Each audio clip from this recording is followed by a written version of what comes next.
In the year 480 BC, the Persian Empire under King Xerxes I sought to conquer Greece, a land of fiercely independent city-states.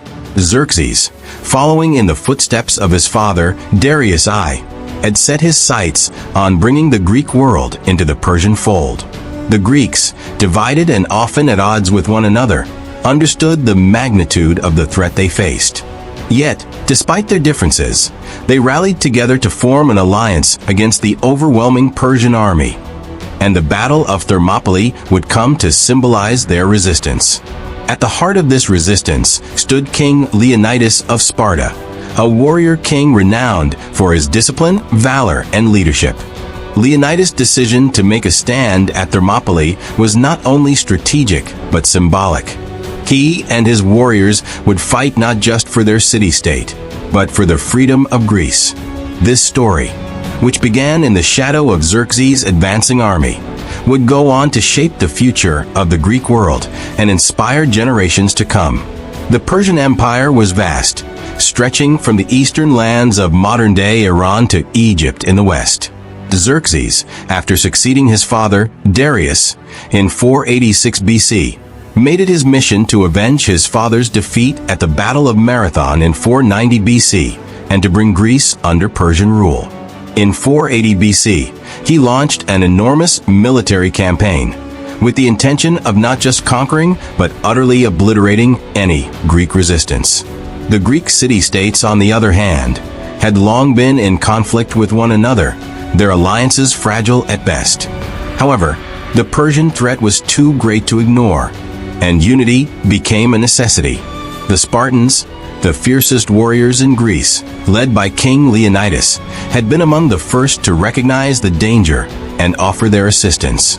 Leonidas, a direct descendant of the great Heracles, knew that Greece could not stand divided in the face of such an overwhelming force. To the north, in the city-state of Athens, a similar realization dawned. The Athenians, known for their naval prowess, sent their fleet to join the Greek forces. Together with the Spartans, the Athenians and other Greek states, including the Thespians and Thebans, formed a loose but united front against the Persians. The narrow pass of Thermopylae, located between the mountains and the sea, was chosen as the site of the Greek stand. It offered a narrow corridor where the Greeks could make the most of their superior knowledge of the terrain, defending their position against the massive numbers of Xerxes' forces. Xerxes' army was vast, so large that its size seemed almost incomprehensible. Estimates of the Persian forces vary, but ancient historians like Herodotus claimed the Persian army numbered over 2 million soldiers, though modern scholars believe the number was likely closer to 100,000 or 150,000. This army was composed not just of Persian soldiers, but of an array of conquered peoples, including Egyptians, Babylonians, and many other ethnic groups from across the empire. The Persian army was formidable. It included cavalry, archers, and the elite Immortals, a force of 10,000 highly trained soldiers known for their discipline and deadly efficiency. The Persian navy was also a potent force, tasked with securing the coastlines and ensuring Xerxes' forces could move at will. However, despite their size and power, the Persians were not invincible. The Greeks, though outnumbered, possessed certain advantages: superior leadership, tactical ingenuity, and the knowledge of the terrain, which would all come to play in the battle at Thermopylae. The Greek forces gathered at the pass of Thermopylae in late August 480 BC, and their leader, King Leonidas, surveyed the battlefield. Standing at the head of his 300 Spartan warriors, each of whom was handpicked for their bravery, skill, and loyalty, Leonidas knew they faced an impossible challenge. But the warrior king also understood the significance of this stand. If the Greeks were to be saved from Persian domination, it would begin here, in this narrow pass. Thermopylae, meaning hot gates, was a name derived from the sulfuric hot springs that dotted the area. The pass itself was a narrow strip of land, no more than 50 feet wide in places, with steep cliffs on one side and the Aegean Sea on the other. The terrain worked to the Greeks' advantage, as it minimized the impact of the Persian numerical superiority. Leonidas, ever the strategic mind, arranged his forces in a defensive formation. The 300 Spartans would form the core of the defense, their shields and spears a nearly impenetrable wall of bronze. They were supported by a few thousand Greek allies, including the Thespians, who volunteered to fight alongside the Spartans, knowing that they were facing almost certain death.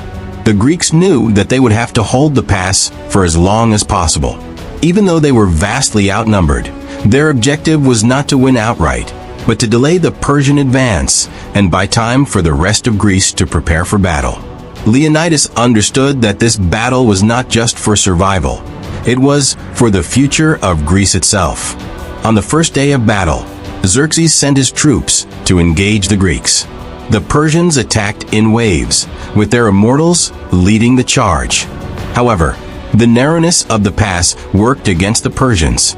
The Persian cavalry, unable to maneuver in the confined space, was largely ineffective.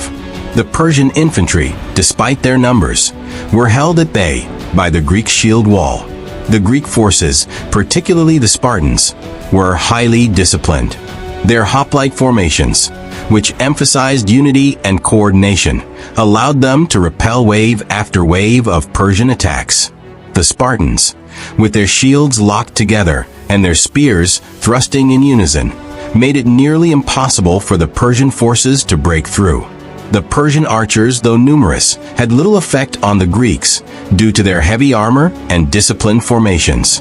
By the end of the first day, the Persian forces had suffered heavy casualties. It was a surprising outcome, one that would embolden the Greeks and lead to a sense of optimism. But the battle was far from over, and King Xerxes, not one to accept defeat, called for a second wave of attacks the following day. On the second day of the battle, the Persians renewed their assault, determined to break the Greek lines. But once again, the Greeks held firm. The Persian archers and infantry were repelled again and again, their losses mounting. Xerxes, growing increasingly frustrated, sought a solution.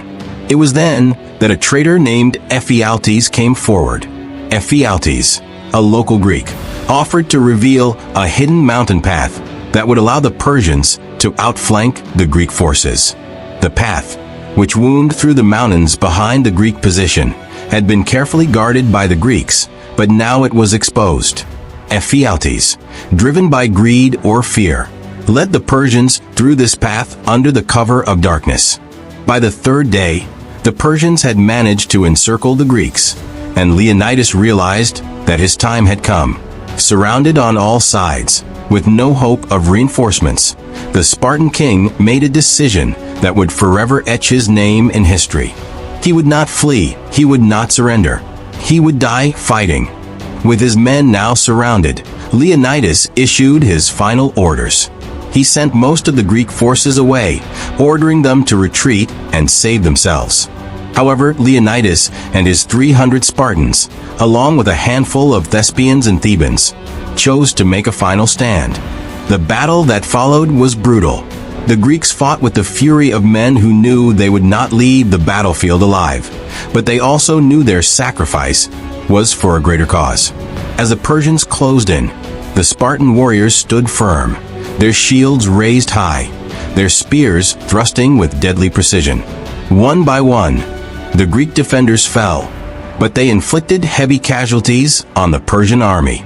Xerxes watched from a distance, astonished by the bravery of these men who were determined to die for their cause. Finally, after hours of intense combat, Leonidas was struck down by a Persian arrow.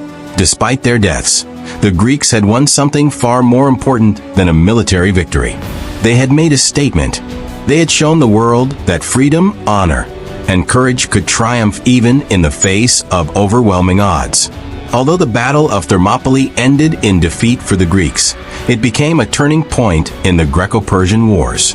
The Persian army, demoralized by the fierce resistance it encountered, would never be the same.